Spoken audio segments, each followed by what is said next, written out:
जब तक सरकारी संपत्ति ना टूटे, देश में दंगे ना हो, इनको समझ थोड़ी आ पाए।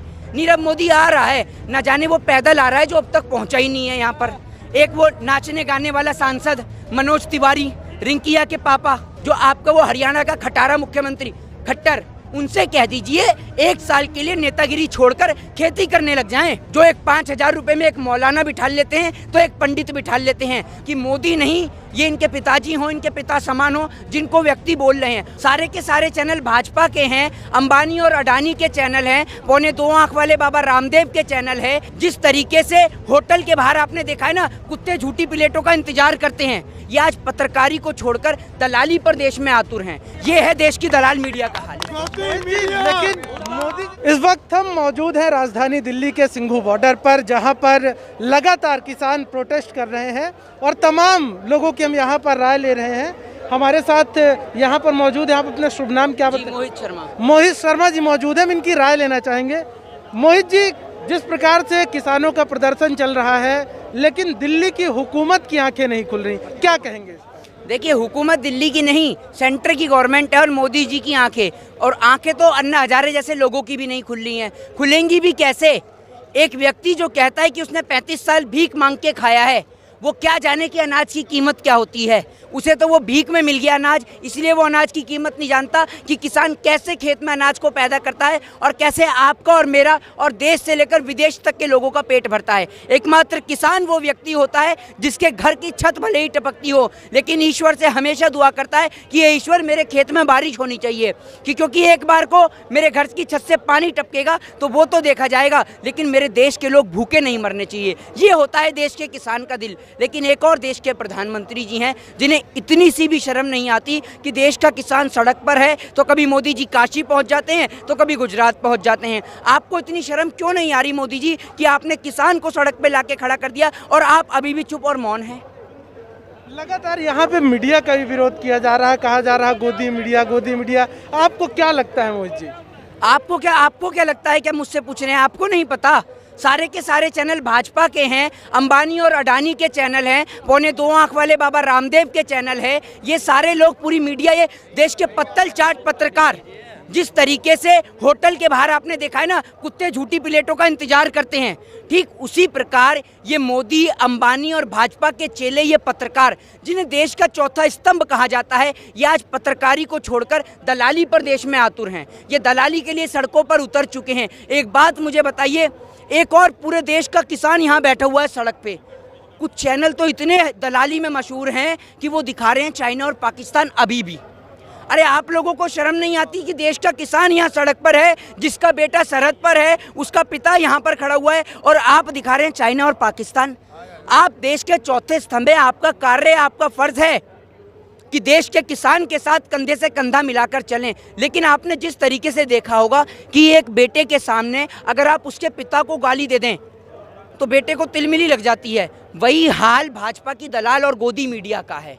अगर आप इनके सामने मोदी जी के बारे में चंद शब्द कह दें तो इनके ऐसी आग लग जाती है कि मोदी नहीं, ये इनके पिताजी हो, इनके पिता समान हो, जिनको व्यक्ति बोल रहे हैं। और वो तो कोई भी देश के प्रधानमंत्री के लिए गलत शब्दों का प्रयोग नहीं करता, गाली नहीं देता, कुछ नहीं देता। सिर्फ वो इतने सवाल करता है कि मोदी जी, आपने जो किसानों की आय दुगनी करने की बात करी थी, उसका क्या हुआ?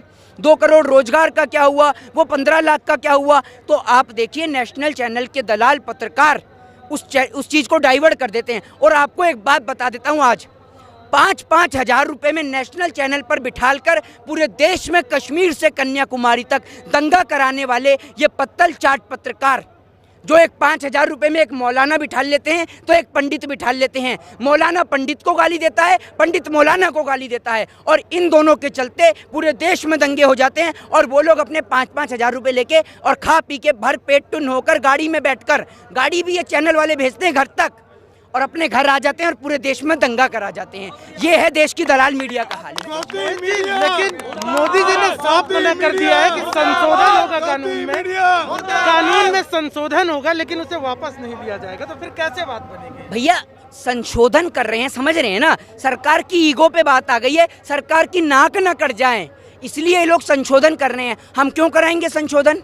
क्यों कराएं हम संशोधन? हम चाहते हैं ये तीनों बिल वापस होने चाहिए। और एक बात बताइए, आज भारत बंद का ऐलान क्या हो गया? देश के अंदर वो लोग जब 3 महीने तक कभी ताली बजा रहे थे, थाली बजा रहे थे, तब उन्होंने सरकार से लेकर एक शब्द नहीं पूछा कि 3 महीने जब देश बंद रहा, देश की इकोनॉमी ठप हो गई, देश की अर्थव्यवस्था बिगड़ गई, देश के मजदूर मर गए, देश के मजदूरों के पैर से बस टपक रही थी, बहन बेटियां सड़कों पर अपने बच्चों को जन्म दे रही थी, तब इस देश के लोगों ने नहीं पूछा।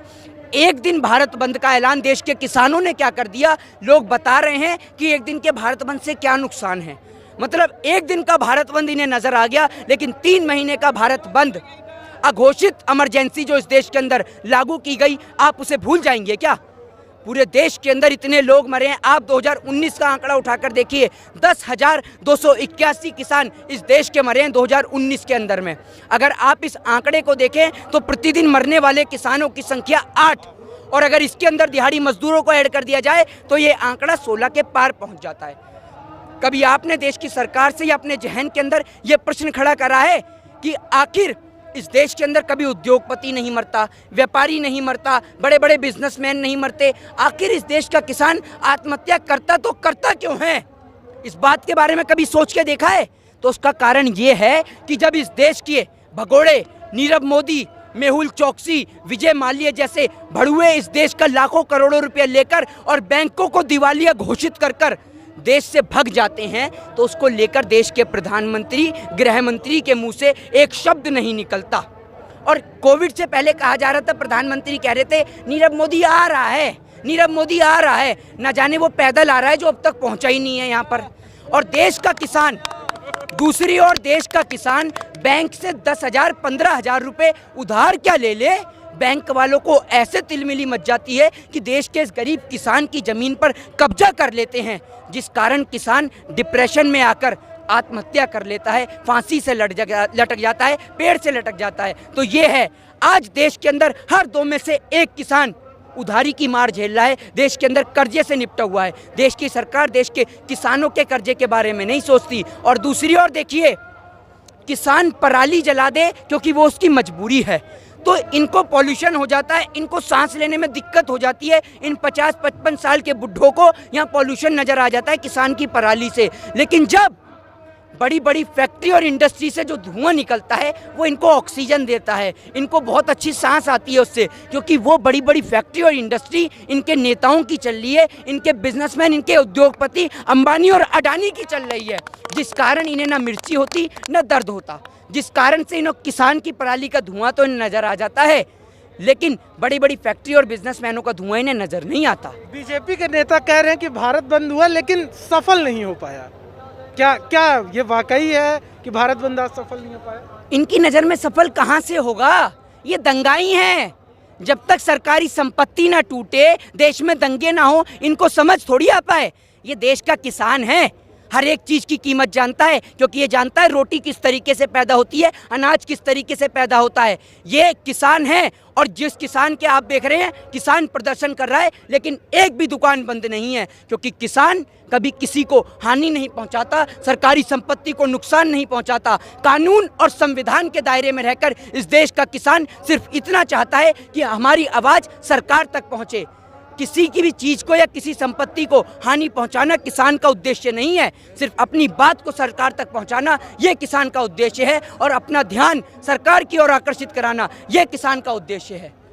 मेरा अंतिम प्रश्न आपसे, कहा जा रहा है कि किसान आंदोलन में सिर्फ और सिर्फ पंजाब और हरियाणा के किसान शामिल हैं, पूरे देश भर के किसान शामिल नहीं है। ये मैं आपको क्या कह रहा हूँ, ये भाजपा में एक से बढ़कर एक गैंग के महा पागल लोग हैं ये। एक वो नाचने गाने वाला सांसद मनोज तिवारी, रिंकिया के पापा, वो कह रहा है इसके अंदर टुकड़े टुकड़े गैंग का हाथ है। अबे देश के टुकड़े करने वाले तुम जैसे नेता हो, जो कभी हिंदू को मुस्लिम से लड़ाते हो, तो कभी सिख को ईसाई से लड़ाते हो, कभी मंदिर और मस्जिद के नाम पर लड़ाते हो, कभी शूद्र को वैश्य से लड़ाते हो, कभी दलित को आदिवासी से लड़ाते हो। ये आप जैसे नेताओं का काम है, इस आम पब्लिक का काम नहीं है आपस में लड़ना। आप जैसे लोग, मनोज तिवारी जैसे लोग जो कह रहे हैं टुकड़े टुकड़े गैंग का हाथ है, इस देश के असल में टुकड़े करने वाले आप जैसे लोग हैं, जो देश के किसान के साथ खड़े नहीं होते। और आज किसान वोट मांगने के लिए आज पंजाब, हरियाणा, उत्तर प्रदेश में चुनाव करवा दो, फिर देखो ये बिल कैसे फटाफट वापस होता है। आज अंबानी और अडानी किसानों के साथ खड़ा हो जाए, कल ये बिल वापस हो जाएगा, कल क्या आधी रात को वापस हो जाएगा। किसान की सिर्फ इतनी छोटी सी मांग है, जब रातों रात जीएसटी और नोटबंदी लागू हो सकती है, जब जीएसटी लागू हो सकती है, तो रातों रात देश के किसान के लिए ये तीनों बिल वापस क्यों नहीं लिए जा सकते? क्योंकि मोदी जी का ये मानना है कि ये जो बिल है ये किसानों के लिए एक बड़ा मार्केट तैयार करेगा, किसान कहीं भी जाके अपनी फसल बेच सकेगा। अच्छा, क्या दिक्कत है? मतलब आप कहना चाह रहे हैं, एक मिनट, बहुत बड़ी चीज थी। आप कहना चाह रहे हैं मोदी जी की नज़र में ये किसान बिल से देश के किसानों को फायदा होगा, है ना? तो एक बात मुझे बताइए, नहीं, मैं मोदी जी के लिए ही बता रहा हूँ। तो मैं मोदी जी आपसे कह रहा हूँ, आप और आपके तमाम मेंबर ऑफ पार्लियामेंट और राज्यसभा, उनसे कह दीजिए 1 साल के लिए नेतागिरी छोड़कर खेती करने लग जाएं। जब खेती में इतना फायदा नजर आ रहा है तो 1 साल के लिए छोड़ दीजिए अपनी नेतागिरी और खेती करिए। अगर 1 साल में आपके नेताओं को फायदा हो गया तो आप किसान के लिए भी इस बिल को लागू कर दीजिएगा। क्यों नहीं करते? करिए 1 साल खेती करके तो देखिए, आपको आपकी नानी याद आ जाएगी, जो आपका वो हरियाणा का खटारा मुख्यमंत्री खट्टर मनोहर लाल जो खट्टर है आपका, वो इन्हें खालिस्तानी और आतंकवादी बताता है। भैया तू ही बता दे, तेरी पूरी भाजपा में कितने ऐसे नेता हैं जिनके बच्चे फौज के अंदर भर्ती हैं, या कितने ऐसे नेता हैं जिनके बच्चे खेती करते हों या उनके पिताजी खेती करते हों? आप लोग सिर्फ अनाज का पकाया हुआ गेहूं जो किसान पैदा कर देता है उसको खा लेते हैं। और आपको एक बात बता दूं अंधभक्तों, ये देश का किसान है। अगर इसने पशुओं को अनाज खिलाना बंद कर दिया तो आपको तो खाने के लिए गोबर भी नहीं मिलेगा। तो इसलिए अभी भी समय है, समझ जाओ और किसान के साथ आ जाओ। जय हिंद, जय भारत। तो ये थे युवा जिन्होंने साफ तौर पे अपने यहाँ पे बात रखी और इनका कहना था कि किसानों का जिस प्रकार से मोदी सरकार की ओर से जो ये विधेयक लाया गया है ये किसानों के हित में नहीं है। कैमरा पर्सन हेमंत के साथ मैं Rupesh Mishra, the fact India, Singhu border, Delhi.